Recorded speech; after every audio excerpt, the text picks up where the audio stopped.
We've got breaking news out of New Jersey this afternoon to get to, and I am so excited to tell you that Shaneen Allen, the DA, has now accepted Shaneen Allen into that pretrial intervention program, reversing his decision from months ago. And joining us on the program to talk about it, Ginny Simone, my colleague here at NRA News, and the reporter I think has done more than anybody else in spreading the word about Shaneen's story. And Shaneen's attorney, Evan Nappen, is with us on the program as well. Jenny and Evan, thank you both for joining us today. Oh, what great news. It's unbelievable, Cam. I know you want to get to Evan too, but I'll tell you what.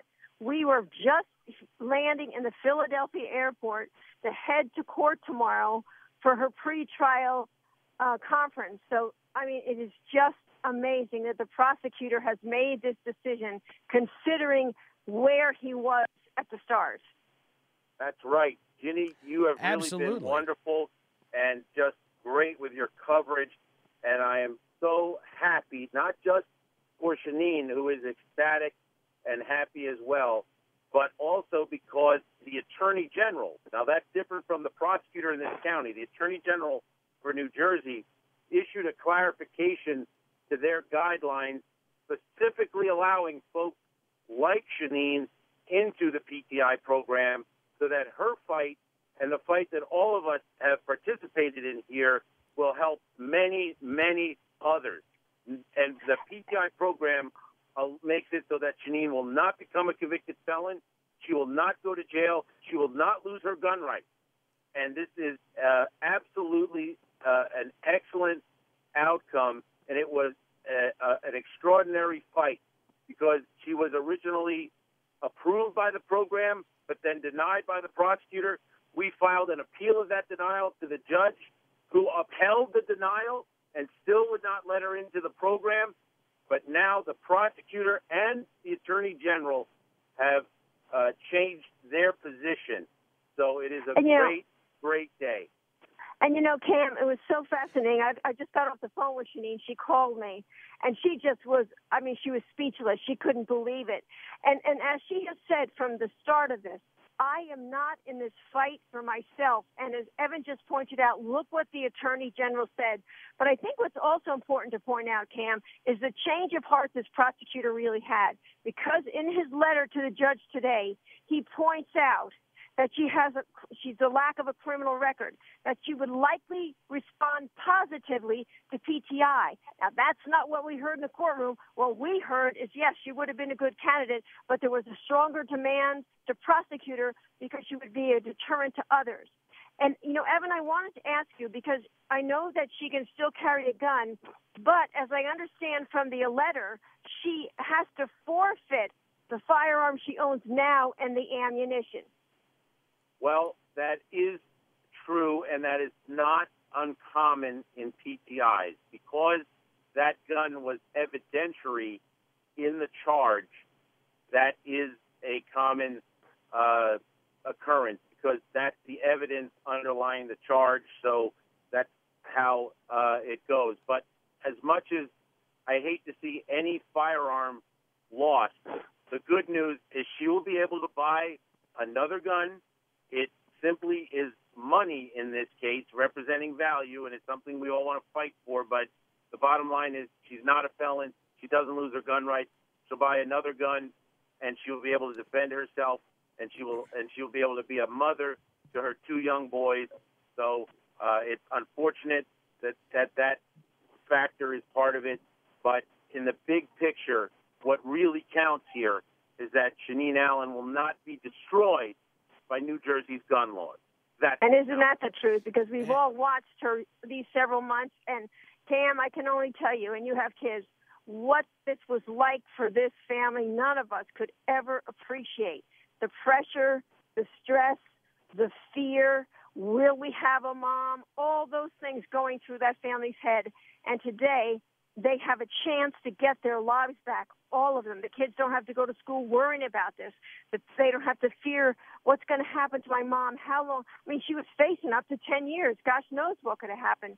So it really, as Evan said, the most important thing is she will not be a felon and she will keep her rights and her freedom to own a firearm. That's right. Remember, the last deal the prosecutor Evan, offered. Evan, I'm sorry. Yes. I was going to say, no, go ahead, finish your thought here. I've got a couple of Well, questions for you, but go ahead, finish your thought. The prosecutor offered her was 5 years in state prison with a minimum mandatory 3.5 years, and now there is no jail, and she will not become a convicted felon.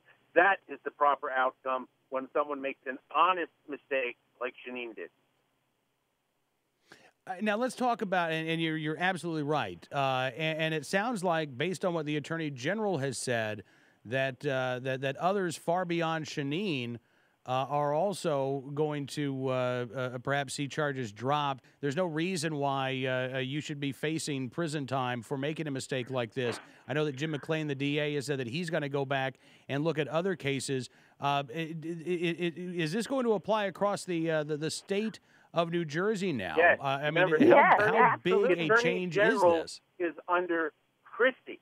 Remember, that's Christie's Attorney General. That's the state Attorney General who has issued this clarification that all county prosecutors, including Prosecutor McClain, will now follow. And so it is statewide and has much broader significance than just Shaneen, which was why Shaneen truly is and was a crusader for change. And she has succeeded in that regard as well. And, you know, Cam, this has struck a nerve, as we all know, across this country. I mean, the supporters that she has, and the state legislature, Assemblyman Dancer was pushing forward a bill to change this. Now, already the Attorney General has gotten ahead of that. But the pressure, I'm sure, and I don't have proof of that, I'm speaking from my own assumption, had to be immense because the communities, the public, the people were speaking out about the injustice in New Jersey. I mean, this woman made an honest mistake. She told the state troopers, I have a firearm with me, because that's what she was taught in class. She'd only had that firearm 1 week, never fired, 3 safety locks on it. And it really does drive home the injustice that the people in New Jersey deal with and the injustice that the visitors deal with. It's unbelievable. Yeah. And not only that, but I'd also like to say that a very special thanks is due to the NRA, to Ginny's excellent reporting, to this show, to the media that NRA, from the cover of First Freedom magazine to all the internet. NRA was out front and supporting Shaneen and made a huge difference in her case as well. So every NRA member should be proud. Absolutely. And, you know, the other thing that Evans always pointed out, you know, Shaneen, like many other people who've been in her shoes, could have just said, you know what, I just want to plea, I want to get this over with. But she wouldn't do that. First of all, she didn't want to be a felon. But more importantly, she understood the importance of her firearm freedoms, her Second Amendment, and she wasn't going to give that up for anything. And it's proven and paid off for her because, in the end, she's won. Victory has won. She has. You know, someone calls her a crusader of change, and she is a crusader of change. Absolutely. Ginny Simone, Evan Nappen, listen, thank you so much for coming on the program. And, Evan, I want to put in my interview request right now to talk with your client whenever she's available, all right? Well, Absolutely. Cam, I got first dibs. I'm going there tonight. I'll have a report tomorrow, and we'll get it up on the Internet as soon as. But I'm meeting with Evan and Shaneen tonight, and it will be a wonderful opportunity to just really, really, really be thankful and give each other hugs because she deserves it. She has really lived a nightmare, and it's over, finally over. And she's such a nice Ginny person, Simone, a great person, and it is wonderful that this was able to be achieved. And it took everybody's efforts here to make it happen. But real change has happened. Real change. It's great. Hey, listen, thank you both for coming on the program. Give Shaneen our best, and congratulations once again. Evan Nappen, Ginny Simone with us on the phone from New Jersey, where, again, the DA allowing Shaneen Allen to enter that pretrial intervention program based once again on this opinion by the State Attorney General, a clarification that was issued by the acting Attorney General John Hoffman today, who said, quote, in most of these cases, imprisonment is neither necessary nor appropriate to serve the interests of justice and protect public safety. Meanwhile, Jim McClain, the DA, says, quote, in applying the factors set out in the clarification, I determined that the defendant in this case should be offered the opportunity to be admitted into the Atlantic County PTI program.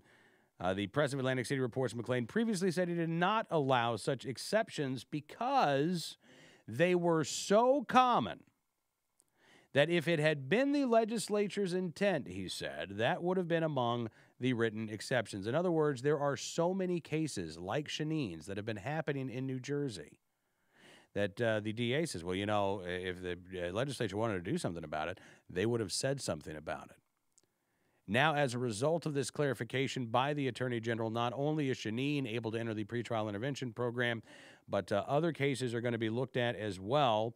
The directive acknowledges that, quote, under current New Jersey law, these otherwise law-abiding persons are subject not only to arrest, prosecution, and conviction for unlawful possession of a firearm, but also to enhanced punishment, a mandatory minimum state prison sentence under the Graves Act, and a big change now coming to New Jersey. And as Evan said, NRA members, if you're watching this program, if you were sharing Shaneen's story on social media, if you were getting the word out about this injustice that was occurring in New Jersey, you too played a role in this decision. I don't think that this decision would have come down had the story of Shaneen Allen not gotten the attention that it did.